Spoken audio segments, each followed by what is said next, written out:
Sud Radio, le 10h midi, les médias. L'invité du jour.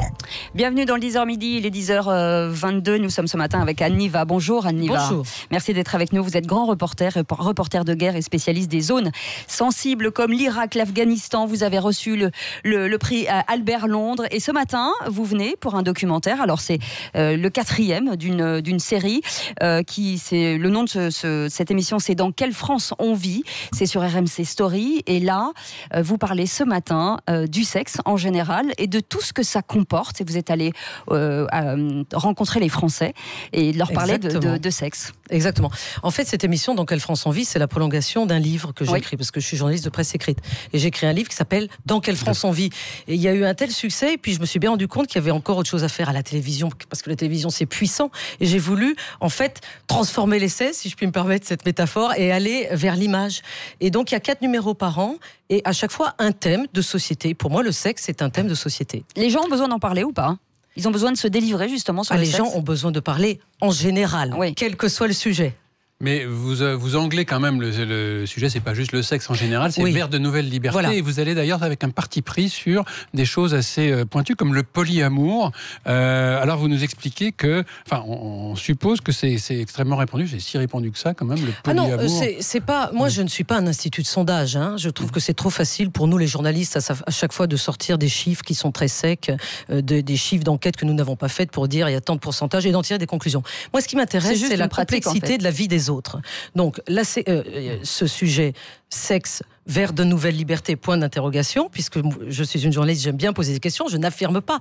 Je pense qu'il y a des nouvelles pratiques sexuelles, des nouvelles libertés, que tout évolue dans notre société, y compris les pratiques sexuelles, et c'est ça que j'avais envie de montrer dans ce numéro. Alors effectivement, le polyamour, ce sont des personnes qui questionnent le couple, finalement le couple classique tel qu'on le connaît aujourd'hui. En voyant Vicky, César et Thomas, voilà. Alors Vicky, c'est les premiers de l'émission, effectivement. La fille, César et Thomas sont les deux garçons, et donc il y a un polyamour. La fille, hein. Mais en fait, mais c'est ça que j'allais vous dire. Vicky est très amoureuse en fait de deux garçons. Polyamour, en fait, c'est une fille qui impose son système. En tout cas, dans ce que j'ai montré là, c'est peut-être pas tout le temps comme ça.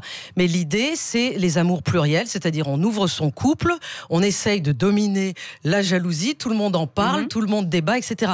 Maintenant, ce qui m'a intéressé justement, c'est de voir dans la réalité comment ça marche. Et vous l'avez dit, vous avez regardé le documentaire, on a un peu l'impression qu'elle domine les deux garçons, mais les téléspectateurs feront leur propre idée. Mais est-ce que ça veut dire que ça remet un peu en cause l'institution du couple ? En tout cas, c'est leur but. C'est leur but. Mais moi, ce qui m'intéresse dans le journalisme, de toute façon, c'est de questionner tout ce que nous croyons être des certitudes. C'est de questionner les stéréotypes. Je l'ai fait sur le terrain, vous l'avez rappelé, dans des zones de guerre, où on était tout le temps en train d'essayer de me faire dire qui a tort, qui a raison. Je ne sais pas qui a tort, qui a raison. Je montre. Vous recueillez finalement le témoignage. Et je fais la même chose après le 11 France. septembre, si je me souviens bien. Après le 11 septembre, vous avez recueilli justement des témoignages. Oui, en Irak, en Afghanistan, mais j'avais commencé par la pire des guerres, qui était avant le 11 septembre, en Tchétchénie. Donc, je pense que le journalisme, c'est cela, c'est être un intermédiaire et ne pas être plus que cela. Je ne suis pas juge, je montre la complexité. Mais déjà, choisir ce que l'on montre, c'est un choix. Alors moi, j'ai trouvé ça vraiment dommage, parce qu'en fait, pour expliquer aux auditeurs, l'émission le documentaire est découpé en 3-4 parties. Et en fait, chaque partie aurait pu donner un documentaire de 52. Parce que le polyamour, on aurait pu avoir plusieurs cas pour justement avoir des différences. C'est bien, on donne envie.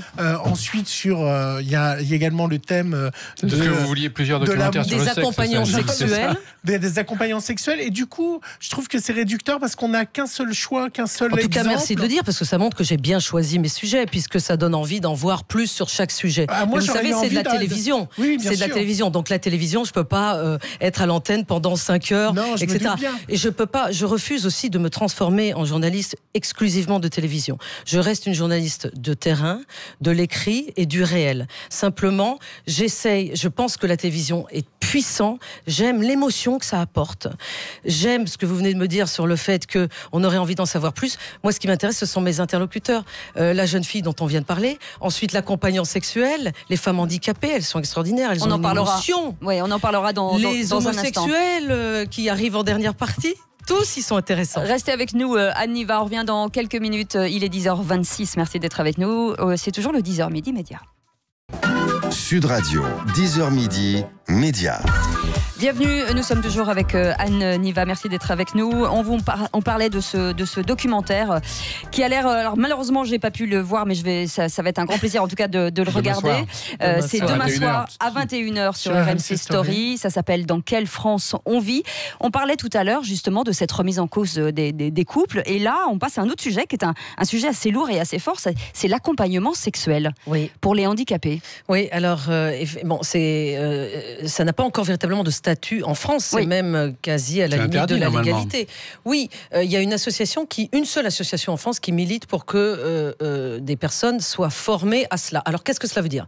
C'est simplement quelqu'un qui estime que tout le monde a droit à une sexualité et que les personnes handicapées aussi. Oui. Alors parler des handicapés et montrer des handicapés à la télévision, c'est déjà compliqué. Et alors montrer des handicapés qui parlent de leur sexualité, ça l'est encore plus. C'est pour ça que je remercie vraiment la chaîne de m'avoir laissé faire. Oui, mais c'est un sujet important. Oui, et ça donne de l'émotion parce que les deux femmes handicapées que l'on montre dans cette émission sont lourdement handicapées. Et elles racontent avec beaucoup de naturel, je trouve, et de sincérité leur situation. Et leur situation, c'est qu'elles ont fait appel à ce jeune homme qui s'appelle Fabrice, qui, dans la vraie vie, possède un institut de massage à Lyon, et qui fait ça vraiment par militantisme. C'est qu'il leur offre, pas gratuitement, une prestation sexuelle. Moi, j'étais un peu mal à l'aise. Mal à l'aise, pas parce que j'arrivais pas à savoir à quoi penser en regardant Fabrice, qui tarif, il explique, c'est environ 150 €. 150 € les 2 heures, plus elles doivent payer également son transport. Bah oui, puis quand il reste toute la journée, on comprend que c'est plus. Donc, lui demande. Non, c'est pas plus. Ça n'est que 2 heures. Vous lui demandez, mais alors, vous lui faites un prix ? Mais surtout, on s'arrange. J'ai dû lui demander ça, oui. Mais il ne peut pas le faire gratuitement parce que effectivement, c'est une prestation et elles le disent toutes les deux avec beaucoup de naturel et en même temps, c'est très touchant. Elles disent, mais sinon, on serait tout le temps en train de l'appeler. Et donc, il faut qu'ils mettent des limites. Et la limite, c'est évidemment l'argent. Vous ne pensez pas qu'il le fait par militantisme quand même? Si, je pense qu'il le fait par militantisme. Moi, je pense qu'il le fait pour de l'argent. C'est votre opinion. En tout cas, vous m'avez demandé la mienne, et moi je vous dis qu'il le fait par militantisme parce qu'il gagne beaucoup d'argent avec son institut de massage. Mais peu importe. Moi, ce qui m'importe, c'est de montrer ces personnes, ces femmes en l'occurrence, qui sont des personnes handicapées et qui expliquent ce que c'est qu'être handicapé. Déjà, c'est pas facile. Elles vivent dans des logements qui sont souvent précaires. J'ai été dans ces logements. Parce que c'est difficile quand on est une femme handicapée seule de trouver un logement. Parce que tout le monde vous rejette. C'est difficile pour elles de trouver un petit copain. D'ailleurs, Christine l'explique. Quels sont ses revenus? Entre 800 et 900 € par mois. Elle a l'allocation adulte handicapé. Pratiquement, c'est tout. Et de faire appel à lui, mais est-ce que ça veut dire, Anne Niva, est-ce que ça veut dire que ça doit ouvrir justement la porte, comme le fait l'Allemagne, la Belgique, justement, à ces métiers qui sont un peu particuliers, qui ne sont forcément rattachés à la prostitution d'une manière ou d'une autre. C'est ce que souhaite en tout cas Fabrice et cette association. Et parce que c'est ce nécessaire, que souhaitent évidemment ces milliers de personnes. Absolument, elles veulent avoir un petit peu de bonheur, de tendresse, etc. Donc moi, j'apporte des sujets sur lesquels on peut débattre. Malgré tout, et qui est interdite en France. Non, il ne s'agit absolument pas de prostitution. Je pense que là, franchement, légalement, ça ne rentrerait pas dans ce cadre quand même? Pour moi, c'est pas ça du tout. C'est le racolage qui est interdit. Pour moi, c'est pas ça du tout. Mais de toute façon, là n'est pas la question. Une fois de plus, la question, c'est l'être humain. Et l'être humain est complexe. Et nous, les journalistes, nous avons le devoir, que dis-je, la mission de montrer cette complexité et de ne pas forcément la juger hâtivement. Parce que je vous rappelle que ça, on nous le reproche. Vous savez que nous, les journalistes, nous sommes extrêmement délégitimés et décrédibilisés. Et que moi, je passe mon temps sur le terrain à montrer que nous, journalistes, essayons de faire notre métier du mieux que nous pouvons. Et que nous ne sommes pas infaillibles. Moi, j'ai pas réponse à tout, j'ai pas un jugement sur tout. Qui suis-je pour juger? Donc, au contraire, je veux déjà, avant de juger, parce que bien sûr, on est des humains, on a envie aussi de prendre parti. Mais pour arriver à prendre parti, il faut déjà avoir montré quelle est la situation. Oui, c'est porter un sujet pour que tout le monde puisse faire sa propre opinion. Exactement. Et justement, les critiques des Gilets jaunes sur le journalisme et sur leur parti pris ou leur... Il n'y a pas que les Gilets jaunes qui ont critiqué, mais ils ont beaucoup critiqué, vous avez raison. Et vous en pensez quoi? Bien, je pense qu'on peut critiquer les journalistes à certains moments parce qu'il y a de la paresse journalistique, parce qu'il y a une espèce de façon de faire qui parfois est un petit peu, qui apparaît comme un monolithe. Or, mais je suis également la première à défendre cette exigence journalistique. Moi, c'est un métier qui me passionne, je ne pourrais pas en faire d'autres. C'est plus qu'un métier, c'est véritablement la vie que j'ai choisie. Donc, je pense qu'il faut être à la hauteur, et c'est pas facile. Donc, être journaliste, c'est un effort. C'est du travail, mais comme tout travail bien finalement. Sûr. Et donc cette émission, puisqu'on parle de cette émission ce matin, c'est une nouvelle forme de travail pour moi, mais qui se rapproche de tout ce que j'ai fait auparavant, qui est, comme je le répète, de montrer la vie des autres. Et justement, pour revenir sur juste Clore cette affaire, parce que je pense que les téléspectateurs vont se poser plein de questions. Oui. Fabrice explique quelque chose à la fin. Il dit Fabrice, sur les 8 femmes que j'ai accompagnées depuis 3 ans, il y en a 6 qui ont retrouvé confiance en elles, et donc grâce à lui, dit-il, en fait, on arrête de faire appel à lui. Et donc, on trouvait des compagnons. Il ne s'agit de pas grand-chose. Il s'agit simplement... Non, mais je comprends, c'est pour ça, mais c'est complexe. Adeline, oui, c'est complexe.